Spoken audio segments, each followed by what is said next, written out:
Agora, essa questão que você falou do mercado imobiliário, o mercado imobiliário ele é muito complexo, é Sim, extremamente complexo, certo. e eu acho muito difícil você ter um corretor que ele consiga se especializar em tanta coisa. Então, o que que a gente fazia lá na imobiliária, né? O corretor, essa parte burocrática, essas partes mais complexas, geralmente a gente terceirizava isso, né? Uhum. Então, o papel do corretor ali era basicamente captar ou apresentar o imóvel, vender o imóvel, e a gente passava para outras pessoas estarem fazendo toda essa parte burocrática. Então, eu acho assim, eu acho muito difícil um corretor, né, ele ter tantas habilidades. Eu acho Sim, muito sem dúvida, sem complexo. dúvida. Inclusive nos Estados Unidos, geralmente um corretor, né, principalmente os mais bem-sucedidos, eles têm uma equipe por trás deles. Geralmente um corretor tem de 3 a 5 funcionários. E não só isso, né? Nos Estados Unidos, quando você vai fazer uma negociação imobiliária, tem o papel do corretor e também do advogado. Os dois participam da transação. Então, a gente está falando de algo muito complexo. Então, eu não E sei. profissional, digamos, né? Complexo e profissional. Então assim, eu acho que para um corretor se tornar, né, tudo isso eu acho muito difícil. E aí eu vou te falar uma coisa que eu percebi, assim, na imobiliária, é, é que o corretor, né, geralmente o corretor autônomo, ele é mais preparado, porque ele tem que se virar, né, então ele vai ter que correr atrás, mas o corretor hoje que trabalha numa imobiliária, infelizmente, ele não está muito bem preparado, né. Eu costumo dizer que geralmente a gente juntava 3, 4 corretores para fazer o papel de um corretor. Uhum. Geralmente o corretor trabalhava como nós, como donos de imobiliária, eles trabalhavam como nosso assessor, mas não como realmente um corretor. E aí vou dar um exemplo aqui que eu acho que é o maior problema de todos, tá? E eu acho que todo corretor que resolver esse problema, ele fica muito rico, que é a Uhum. questão de captação de imóvel. Então, todos os corretores que passaram na minha imobiliária, eles queriam que a gente já tivesse essas captações. Eles não queriam se dar ao trabalho de fazer essas captações. E eu vejo que esse é um problema generalizado no mercado. Então, você pega qualquer imobiliária bem-sucedida hoje, em qualquer lugar do país, o dono da imobiliária é um grande captador, através Certo. de relacionamento, e os outros corretores são, infelizmente, assessores desse grande corretor. Então, esse é um grande problema. Então, hoje, corretor, né? Se você realmente quer ficar rico, ficar milionário, você tem que trabalhar essa habilidade de captação de imóveis. E formar uma boa equipe, como você falou também, né? E sobre essa questão aí, marketing digital de imóveis de alto padrão. Então, eu até tenho um grupo de WhatsApp que eu participo que eles classificam lá imóveis de alto padrão de 3 milhões de reais para cima. Então, aqui em Brasília, onde a gente está, existem apartamentos, existem casas diversas, até bairros que me surpreendem. Por exemplo, para quem está de fora aqui do DF assistindo, tem um bairro que chama Vicente Pires, que era um bairro que boa parte dele era irregular e algumas regiões já estão sendo regularizadas lá no bairro de Vicente Pires, tinha problemas de infraestrutura, mas hoje eu vejo casas lá de 3 milhões e 500, 4 milhões de reais, que era inadmissível a gente pensar isso para Vicente Pires. Então vamos colocar aqui esse ponto de corte. Então imóvel de alto padrão seria algo acima de 3 milhões de reais. Posso fazer um adendo? Olha só, quando eu morava nos Estados Unidos, eu morei em várias cidades lá. Aí você pega Certo. ali Los Angeles, Miami. E aí uma coisa que você percebe nos Estados Unidos é que as cidades são muito grandes, né? Geralmente as cidades europeias são bem menores, né? Uma grande cidade europeia tem 1 milhão de habitantes. Os imóveis menores também. Já nos Estados Unidos é completamente diferente, né? As cidades são muito grandes. Então uma coisa que eu reparava lá em Miami, por exemplo, morei em Miami, morei em Los Angeles. Você tem vários bairros de alto padrão, vários, né? E aí aqui em Brasília, né? Eu fiquei muito tempo no exterior. Aqui em Brasília você tinha praticamente ali o Lago Sul e você tinha alguns imóveis ali no Lago Norte. Era basicamente isso. Quanto Uhum. mais desenvolvida uma sociedade economicamente, né? Ou seja, quanto mais rico, mais prosperidade, maior o poder de compra, mais você vai começar né, ficar parecido com os Estados Unidos. E eu percebi que nesses últimos anos no Brasil, últimos 5, 10 anos, né, mais ou menos isso, você começa a pegar em várias cidades, São Paulo, Brasília, você começa a ter vários bairros de alto padrão. Sim. Né? Antigamente era só o Lago Sul e alguns imóveis caros em alguns lugares da cidade. Hoje você tem vários lugares que é alto padrão. Então em Brasília hoje você tem, sei lá, 7 bairros que você vai ter imóveis de alto padrão. Né? E alto Imóveis... padrão, o seu conceito seria isso? 3 milhões para cima? Sim, e aí você tem o alto do alto, né? Que agora que era uma coisa também que não existia 2 anos atrás. Que hoje você tem imóveis no Lago Sul que são acima de 10 milhões. Você tem muitos imóveis. A gente tem um case agora da imobiliária que vendeu um imóvel de 15 milhões de reais num prazo de 30 dias. Então, assim, tem muita gente rica que eu sei lá da onde que esse povo é tão rico. Eu sempre me pergunto isso também. Tá acontecendo muito, sabe o quê? Olha que engraçado. Tá acontecendo muito agronegócio, tá? Então, hoje você tem muito fazendeiro, inclusive de cidades da região aqui do Goiás, da região aqui próxima de Brasília. A gente tá falando de Rio Verde, né?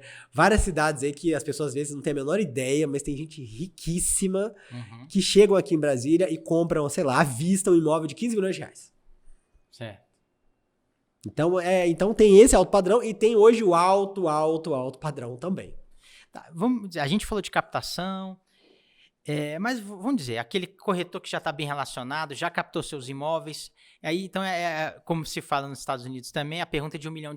Então você tem no seu portfólio, vamos dizer, algumas casas, alguns apartamentos, até mesmo aqui em Brasília tem apartamentos que já chegam aí nessa casa de 3, 5 coberturas, 8, 10 milhões. Balneário Camboriú, onde você trabalha, já estive, então tem imóveis também nessa faixa. E tem muitas casas bem bonitas lá em Balneário Camboriú também, não é só aqueles arranha-céus, apartamentos. Mas aí como é que esses corretores estão anunciando esses imóveis? São nesses grandes portais? Porque a gente vê também aqui uma rotatividade grande de portais. Aquele grande portal de 5 anos atrás, hoje ele já não existe mais.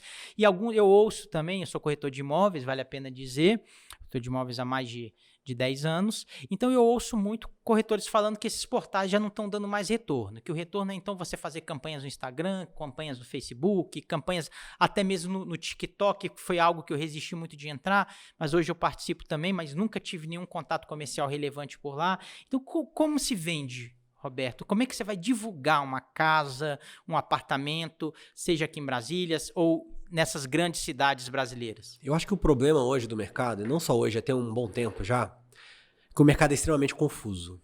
Ele é muito confuso. Vou dar um exemplo aqui pra você. Você vai chegar hoje e vai querer comprar um laptop. Não sei se você já teve essa experiência, mas eu fico semanas para comprar um laptop, porque é uma variedade gigantesca, é um negócio complexo, é um negócio meio maluco, assim. Eu acho que, inclusive, a Apple, ela deve ter se destacado muito porque ela vende de uma forma fácil. Custa caro, mas você vai lá e compra equipamento e acabou. Mas todas as outras marcas, você tem uma variedade gigantesca de equipamento. E aí tem memória RAM, aí tem um bando de coisa que qualquer pessoa... Olha, eu fiz 3 anos de ciência da computação, me formei em publicidade, mas eu entendo disso. Eu trabalhava com um técnico de informática, eu montava o computador, e eu vou te falar que eu fico extremamente confuso. Então, o corretor de imóveis tem que entender que ele é um facilitador.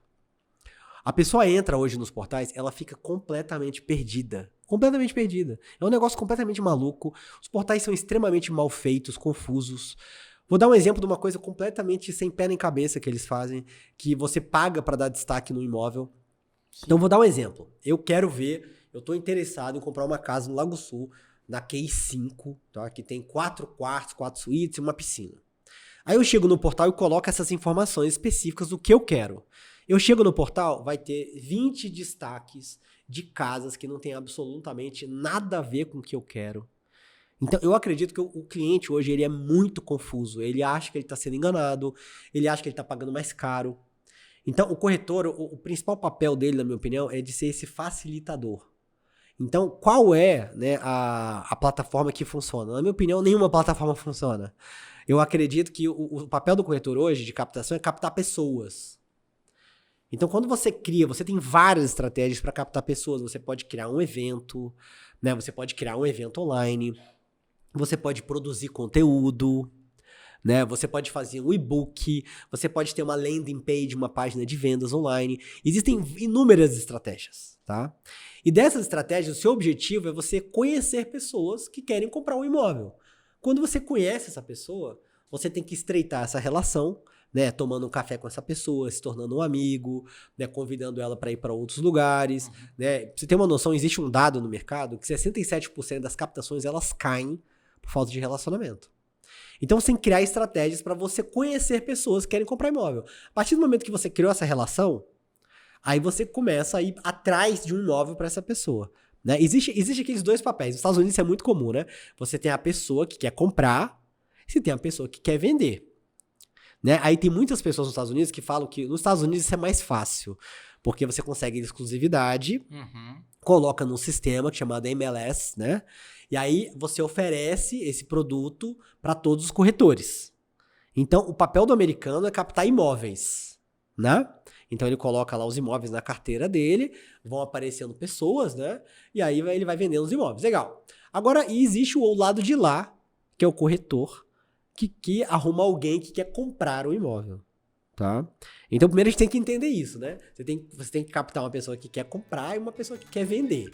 E existem, inclusive, categorias de corretores que vão se especializar, né, do lado de cá ou do lado de lá, por exemplo. Uhum. Que, por exemplo, você pode chegar e ir atrás de imóveis para você captar, ou você pode ir atrás de leads qualificados que querem comprar imóveis. Então, assim, o mercado imobiliário é muito complexo. Aí você, não só isso, aí você passa a ter muitas categorias. Você tem venda de terreno, venda de fazendas, venda de lançamento, venda de revenda, baixo padrão, Minha Casa Minha Vida, Minha Casa Verde e Amarela, médio padrão, alto padrão, super alto padrão. É uma coisa maluca.